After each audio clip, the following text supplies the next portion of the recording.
Good morning, students. My name is Mandeep Kar from California Public School. Hope all of you are fine, and I also hope that you are doing all the questions at your home. Now let's start today's topic. Today we will discuss the two topics. The first one is Argand plane. The first topic we will discuss the Argand plane, and secondly we will discuss about the polar representation of complex number. Polar representation of a complex number. So firstly start it from here, Argand plane. So starting from this Argand plane, I just want to tell you about the Cartesian plane. You have studied about the Cartesian plane in 10th class. Cartesian plane. Here is our x-axis and here is our y-axis. And Cartesian plane is used to locate the coordinates of the points. We have to locate the coordinates in the Cartesian plane. Let us suppose we have a point, any point P, x, y, and in such a way we can locate the point in Cartesian plane. We can locate the coordinates in the Cartesian plane. Let us suppose we have a point 2, 3 is there. So we have 2 and 3. That means here is our point 2, 3. So Cartesian plane is used to locate the coordinates of the point. So we locate the coordinates on the Cartesian plane. Now what is the Argand plane and why is it different from the Cartesian plane? Argand plane is similar to this one. Argand plane is similar to this one. Here is x-axis, y-axis, x dash, y dash. And Argand plane is also used to locate the points. Now, what are these points? What is the main difference between them? In Argand plane, every point is associated with the complex number. So, we will locate the complex number on Argand plane. So, here is a P point. Any P point is there. So it is associated with, that is associated with z is equal to x shows its real part and y shows its imaginary part. That means x plus iota y. So every point in Argand plane is associated with a complex number. Is associated with the complex number. Let us suppose we have another point. Here is another point Q. That is minus x, y. So that point is associated with the complex number. What complex number? I am going to write here. Z is equal to minus x plus iota y. So every point in Argand plane is associated with a complex number. Now look at here. Its x part shows its real axis and y shows its imaginary. That means its x-axis shows its real axis. X part because x is its real part and y is its imaginary part. So that part shows its real axis and that shows its imaginary axis. Imaginary axis. So in Argand plane, the x-axis part shows its real values and the y-axis shows its imaginary values.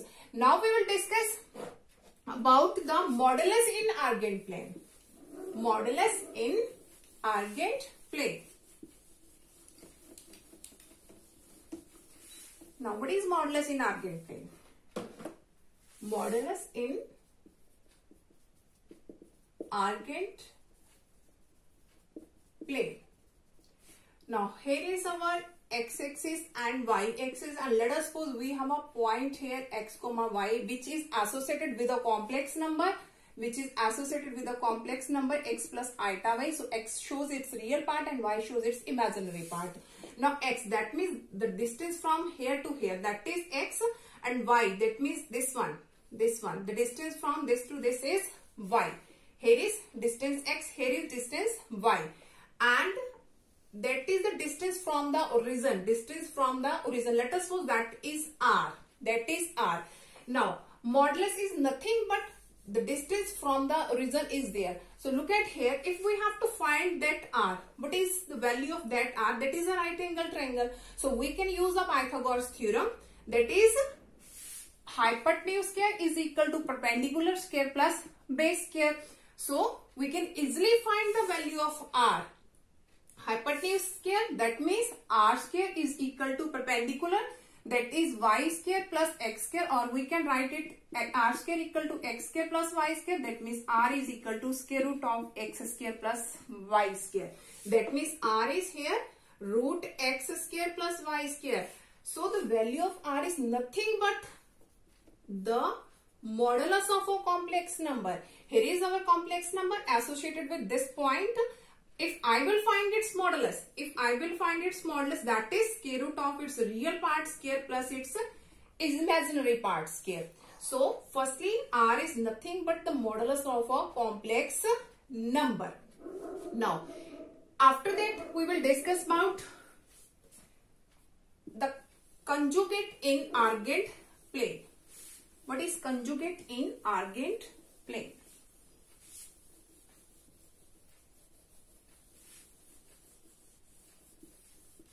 Okay, now is conjugate in argand plane. Everyone knows in which way we can find the conjugate. Now in argand plane, look at here. Here is our x-axis and here is our y-axis. And let us suppose we have a point here p x comma y, and that is associated with a complex number z equal to x plus iota y. So here and here, that is our x distance and that is y, and that is the distance from the origin. That is distance from the origin. Now, if I have to find its conjugate is nothing but the mirror image of this point. The mirror image of this point is x comma minus y. X comma minus y. So its conjugate is x minus iota y. If z equal to x plus iota y, its conjugate is x minus iota y. So I am going to repeat this one. Conjugate of a point is nothing but the mirror image of that point. Here is x comma y and its mirror image is x comma minus y.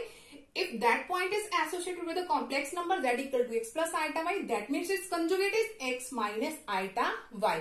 Now we will discuss about the polar representation of a complex number. Okay, now what is the polar representation of a complex number? So look at here, that is our argand plane. Here is x-axis, here is y-axis, and let us suppose we have taken here any point p x comma y that is associated with a complex number x plus iota y. Z is equal to x plus iota y. So the distance from this to this is x, and here is y, and here is our r. The distance from the origin is r. Now in polar representation, we have to find this point. That means we have to find x, y. We have to reach at x, y. Now in which way we can find x and y? So firstly, you have to find what is x and what is y in the form of, let us suppose that angle is theta. That is distance from the origin. We have taken it as a radius r, and let us suppose that angle is theta. So in polar representation form, we have to reach, we have to, because in the in the argand plane, we have to represent that complex number. And in which side we have to represent? In first or in second quadrant, in third, in fourth quadrant.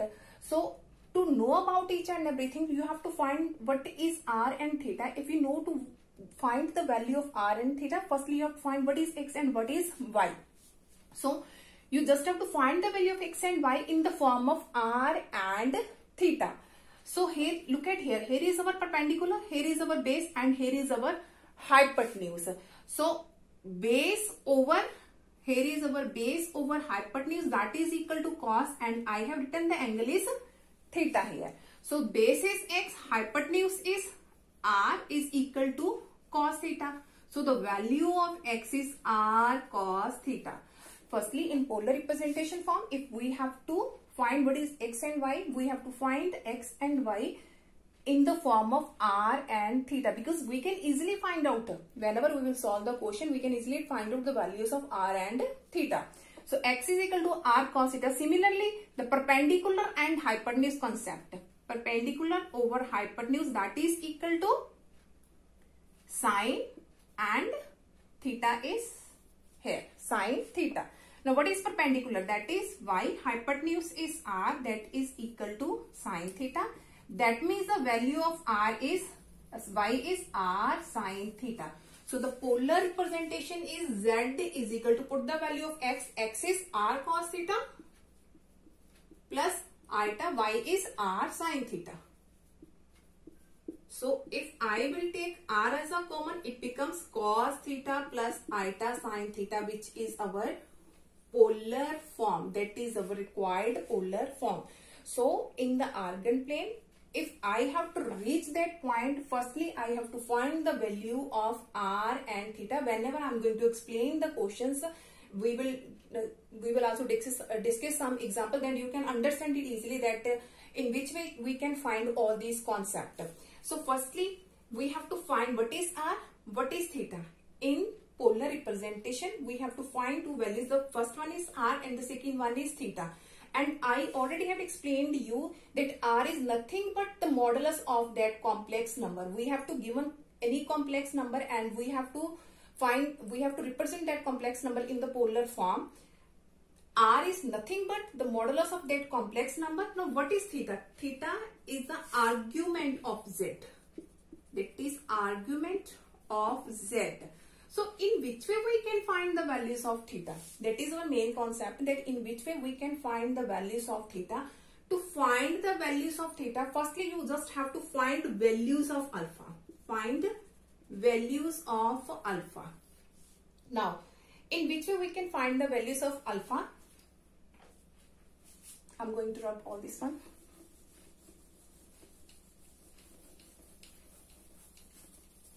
Okay.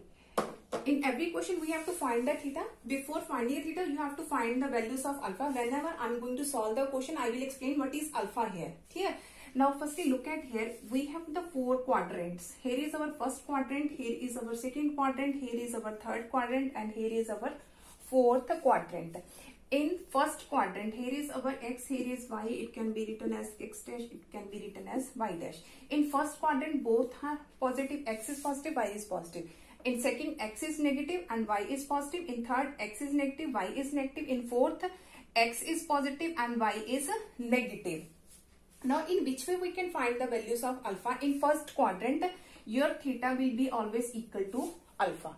And in second, your theta will be always equal to pi minus alpha. In third, your theta always be equal to alpha minus pi. And in fourth, your theta will be equal to minus of alpha. And one more thing, you just have to keep it in mind. Whenever we will find the values of theta, theta always lies between minus pi less than theta less than equal to pi. The value of theta always lies between this one. That means theta always greater than minus pi and always less than equal to pi should be there. Now firstly, if I have to find the value of theta and I have written there, we have to find the value of alpha. So whenever you have given any complex number, let us suppose we have given any complex number that is 1 plus under 3 iota. Now in which way we can find its theta? We have given any complex number 1 plus under 3 iota. Firstly, you just have to see what are its x and y.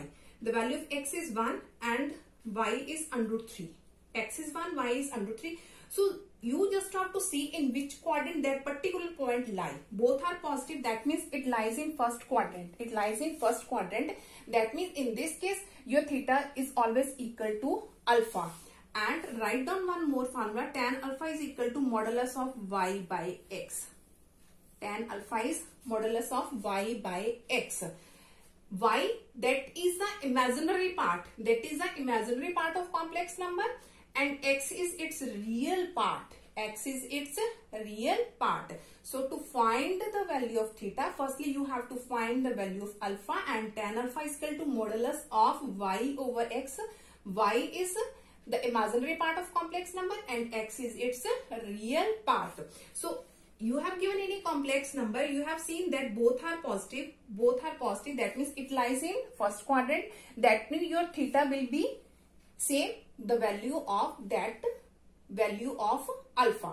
Let us suppose we have any complex number z equal to minus 1, minus of under 3 iota is there. Now here is the point minus 1 and minus under 3.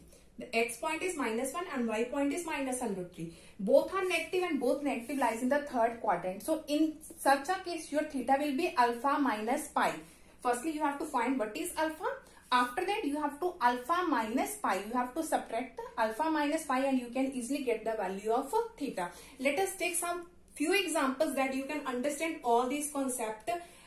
And I want to say that whenever I'm going to solve all these questions, you can understand it easily, because that is very important concept, and all the questions of polar form are very important and very easy. So let's take one example that you can understand all these things. So let's start from the example.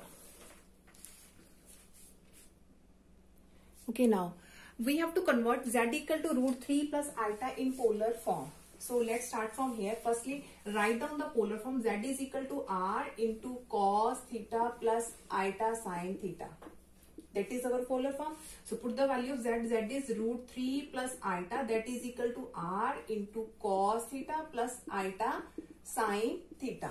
After that, we have root 3 plus eta equal to, by doing its multiply, that is r cos theta plus r eta sin theta. Now look at here, that is a complex number and that is also a complex number. Real part is here, its real part is here, its imaginary part is 1, its imaginary part is r sin theta. So we can equate its real and imaginary parts. By equating its real and imaginary parts, so root 3 is equal to r cos theta and imaginary part here is 1 is equal to r sin theta. After that, you have to do its scaling. In every question, you have to follow the same step to convert any complex number in the polar form. So do its scaling and its scaling. So root 3 square is 3 and its square is r square cos square theta. In this side, we have 1 square is 1 and r square sin square theta. Here is our first, here is our second equation. After that, you just have to add both these equations because we have to find the value of r and theta. So you have to adding 1 and 2. Adding 1 and 2. Now look at here.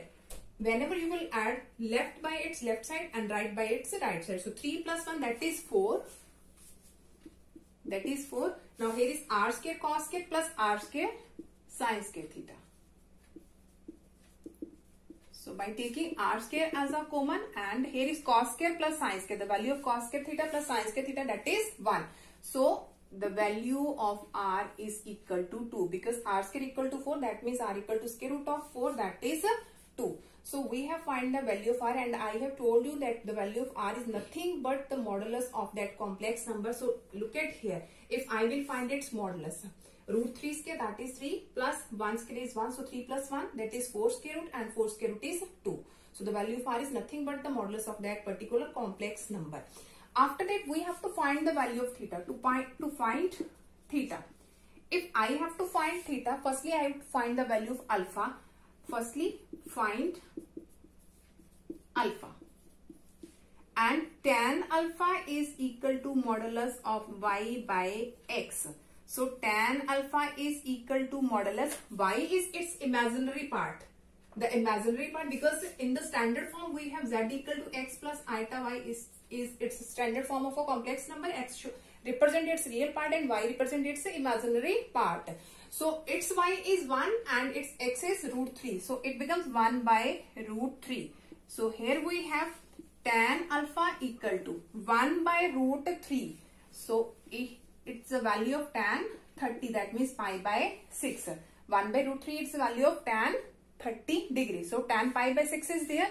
So by comparing, we can easily find the value of alpha is pi by 6. In every question, you just have to follow the same pattern and you can easily find all the polar form of any complex numbers. So now after that, we have to find theta. We have to find theta. So you just have to, here I have written there first quadrant, second quadrant, third quadrant, fourth quadrant. Firstly, you just have to see your numbers lies in which quadrant. Here is root 3, here is 1. Our x is root 3 and y is 1. Both are positive, that means it lies in our first quadrant. And in first quadrant, our theta is equal to alpha. Our theta is equal to alpha. That means here our theta is equal to pi by 6 is there. And one more thing, your theta always lie between minus pi less than theta less than equal to pi. So the polar form of that question is, put the value here, root 3 plus iota, the value of r we already have found out. So put here 2 cos theta is pi by 6 cos pi by 6 plus iota sine pi by 6, which is our required polar form. So I'm going to repeat this one. Whenever we have to find the polar form, we just have to find the values of r and theta. Let's take one more example that you can understand it easily, in which we can find the polar form of any complex number. Okay, now we have to convert z equal to minus root 3 plus iota into a polar form. So firstly, write down the polar form. Z is equal to r into cos theta plus iota sine theta. After this, the value of z is minus root 3 plus iota equal to r into cos theta plus r iota sine theta. After that, what we have to do? We have to do it comparing real and imaginary parts, equating its real and imaginary part. Its real part is minus root 3 and here is r cos theta. Its imaginary part is 1 and here is r sine theta. After that, we have to do its scaling both sides. Scaling and its scaling. Root 3 square minus root 3 square, that is only 3, and here is r square cos square theta. And in this side, 1 square is 1 and here is r square sine square theta. After that, write down here 1 and 2. We have to adding 1 and 2. By adding 1 and 2. 1 and 2. So 3 plus 1, that is 4. And here is r square cos square theta plus r square sine square theta. R square cos square theta plus r square sine square theta. So we can take r square as a common, cos square plus sine square theta, that is 1. So again the value of r is 2. So we have value of r is 2. So firstly we have find the value of r. After that, what we have to find? We have to find the value of theta. To find theta, we have to find alpha. We have to find alpha. So tan alpha equal to modulus of y over x.